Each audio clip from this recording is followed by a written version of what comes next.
Hai semua, welcome back to Watchlist. Jujur nih, kita banyak banget review film Hollywood, tapi mungkin kali ini udah waktunya bahas film karya anak bangsa yang judulnya Affliction, yang disutradarai sama Teddy Suryatmaja. Film yang bergenre horror thriller, yang satu ini dibintangi sama Ibnu Jamil, dan Raihanun juga ada Tuti Kirana, men. Terus, gimana sih plotnya, Hans, tentang film ini? Kok gue yang mulai? Ya, oke. Ini cara orang mabuk jelasin ya.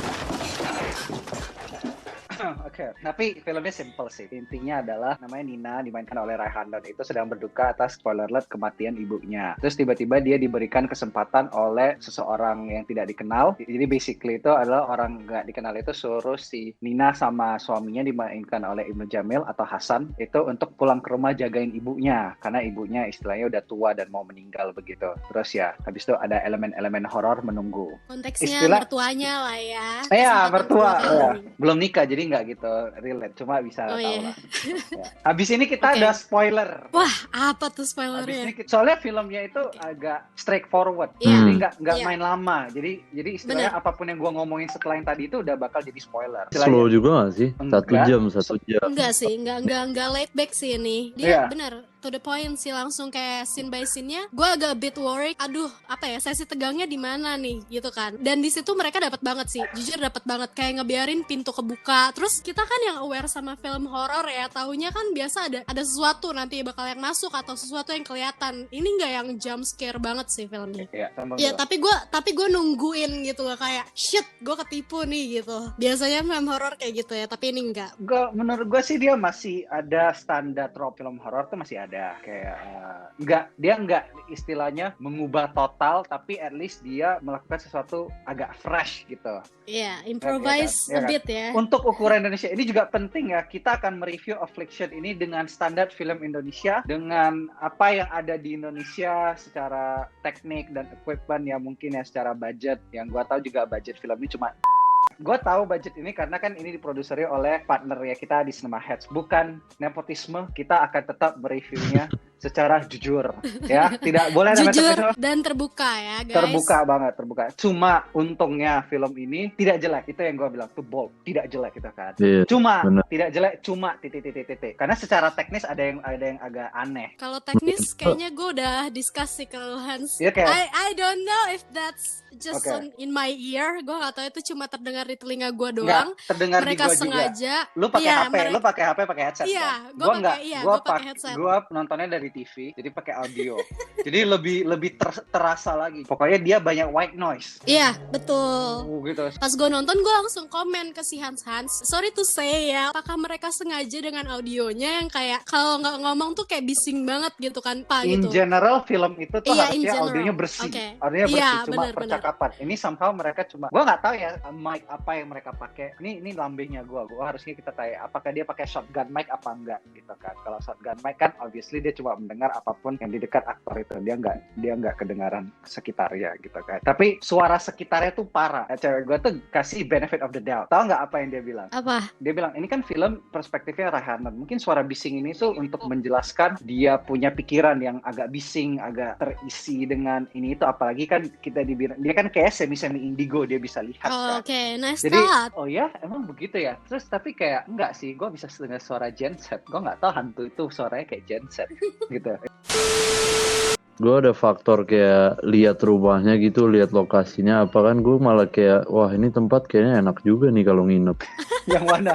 Itu kayak sengaja deh. Mungkin dia mau beda dikit, dia nggak mau bikin rumah yang nggak necessarily terlalu angker gitu kan. Meskipun mereka try to put rumah ini angker.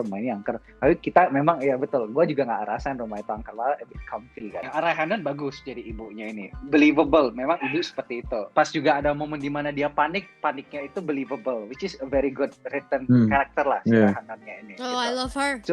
Cuma Hasan ini karakternya itu harusnya ditulis lagi, soalnya dari awal kan kita dibandingin, maksudnya kita dikasih tahu bahwa Raihanun indigo ya. Gua nggak tahu betul nggak indigo dia bisa lihat something atau enggak, sebenarnya skillnya lebih ke dia bisa lihat orang mati ya kalau udah datang. Itu yang bisa lakukan. Sixth sense gitu kan.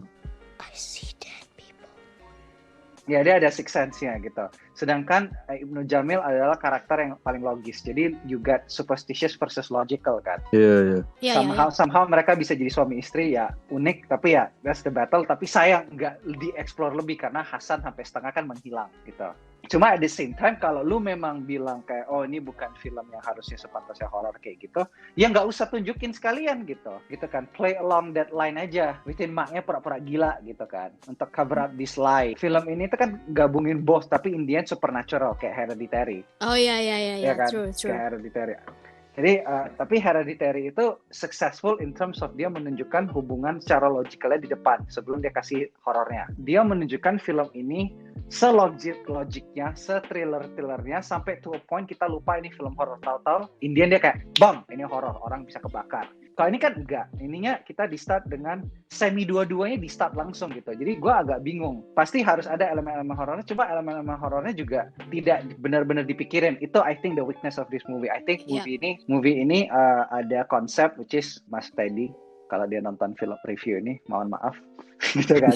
Mungkin si Mas Teddy berpikir, okay, I have a concept which is what if ada ibu dan anak, they share a secret, terus anaknya pergi gitu kan. Pokoknya itulah intinya terus dia balik lagi and then the secret bocor gitu. And then the producers come along which is our partner, dia bilang okay we like it but can you make it horror gitu. I don't know, ini lambingnya gua. Horror aspeknya itu nggak horror gitu. It's a cliche malah kalau gua bilang. Iya, itu cliche selimut, tarik selimut, terus tarik selimutnya cepet loh, nggak harusnya linger kan. Jadi kayak selimut lo kalau tarik kan lo merasa kayak gitu kan, terganggu dikit kan.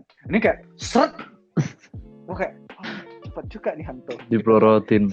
Saya dipelorotin dia cepet banget. Saya udah kayak gitu, dipelorotinnya cepet banget.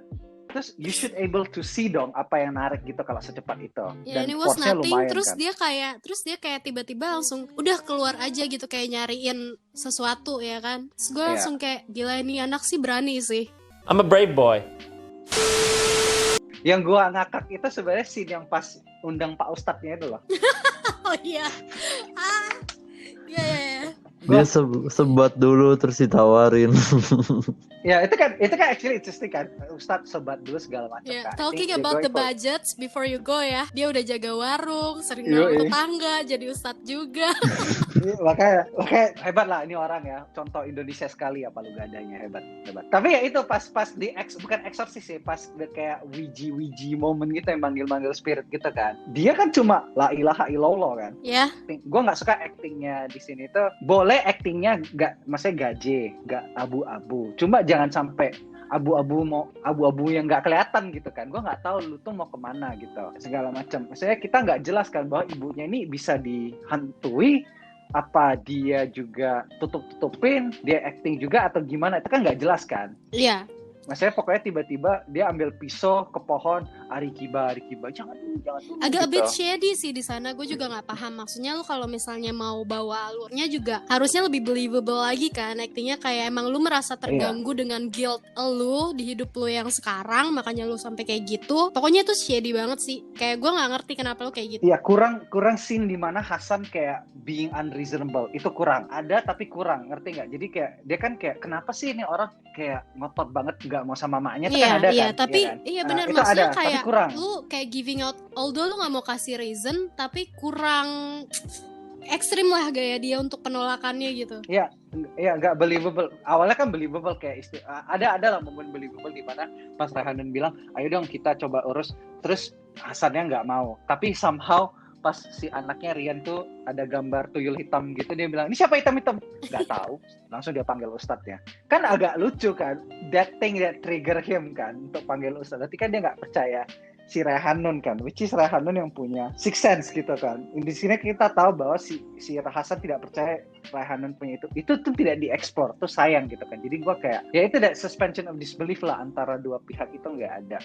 Tapi bayangin deh, pertama-tama what made him crazy juga, like nothing ya kan. Dia cuma lagi main-main, tiba-tiba dia tusuk that kid. Nah itu gue juga mau ngomong.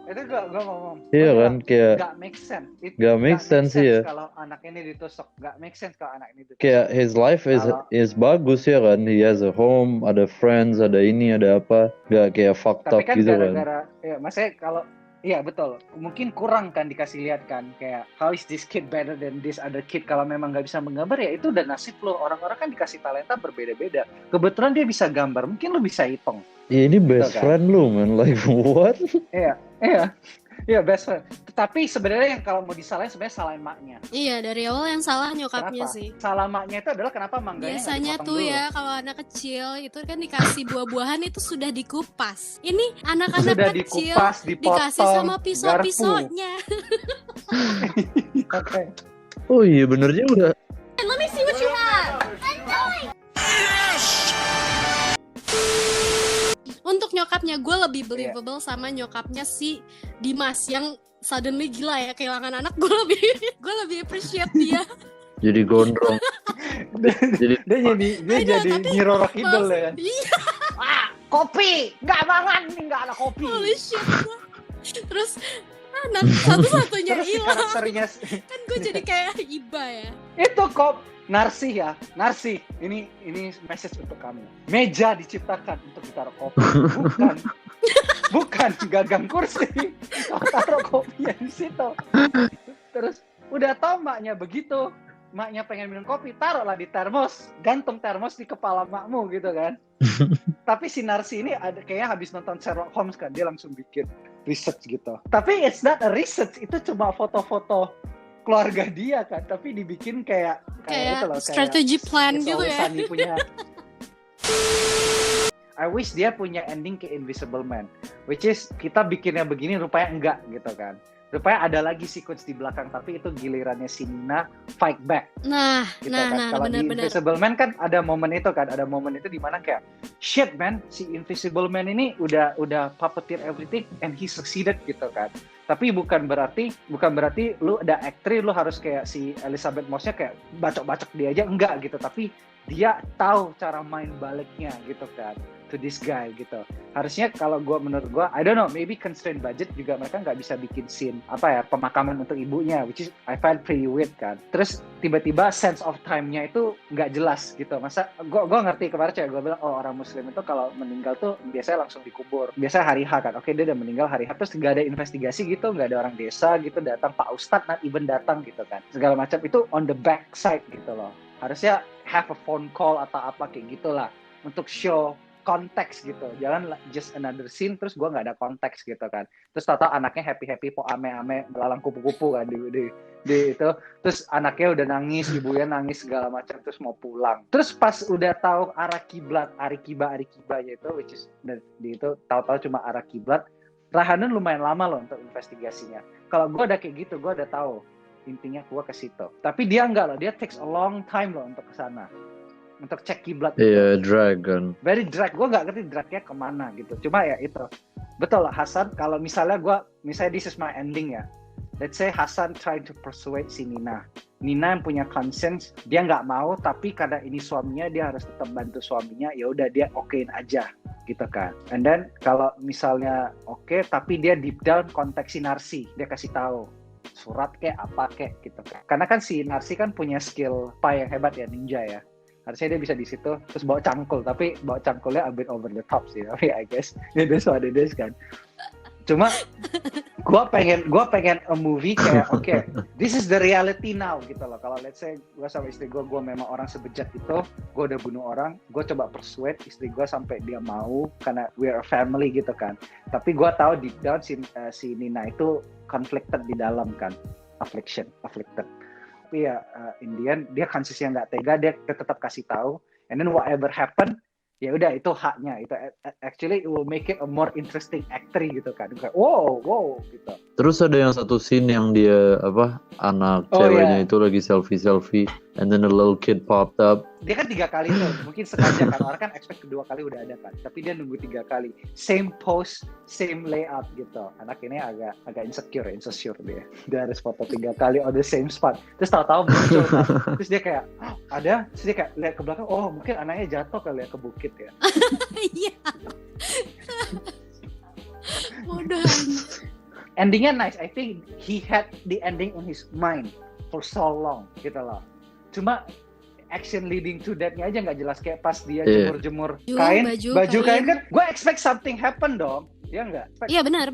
Tapi tahu cuma kaki. Itu ditutup sama banyak sheets, nggak kelihatan juga gitu. What's the horror aspect? Gue kecuali ini a bit cliche ya, kecuali dia lagi jemur terus tiba-tiba ada muka datang ke depan dia gitu kan. Itu lebih scary shit sih. Iya kayak itu apa Conjuring ya, some shit kan, kayak siluet muka gitu kan dari kainnya. Something like that. Ya itulah, gue lagi bingung soalnya gue mau being honest, gue frustrated in a way. Kayak sama. Kayak I think this could be a good movie. Maksudnya lo ngerti nggak? I think this one could be an interesting horror movie gitu loh. Horror movie yang bisa mendorong kualitas. Kalau gue mau bandingin ini horror movie sama horror yang lain, yes, ini definitely better gitu. Cuma dia betternya nanggung. Lu either put yourself to a position kayak Pengabdi Setan, which is gua nggak necessarily the guy who lah Pengabdi Setan, cuma Bang Joko itu ngerti how to design horror gitu loh. Jadi kan kayak keliling gitu kan, kayak Pengabdi Setan kan ada lonceng-loncengnya kan. Istilahnya the spirit design juga ngeri gitu kan. Sayang aja di situ nggak di-explore, which is that's the interesting part gitu. Tahu-tahu posternya kan gaya-gaya kayak Parasite dikit kan. Matanya ditutupin gitu. Benar banget. Jadi ini worth get to add to your guys watch list. Kalau gue as a Netflix movie, yes, add to watch list aja, just belajar lah. I think bukan Mas Teddy yang belajar ya. I guess it's kalian bisa lihat bahwa film itu punya konsep yang menarik, tapi eksekusinya mungkin terlimitasi sama budgetnya. Gue I say kalau untuk film Indo boleh lah nonton. Kenapa?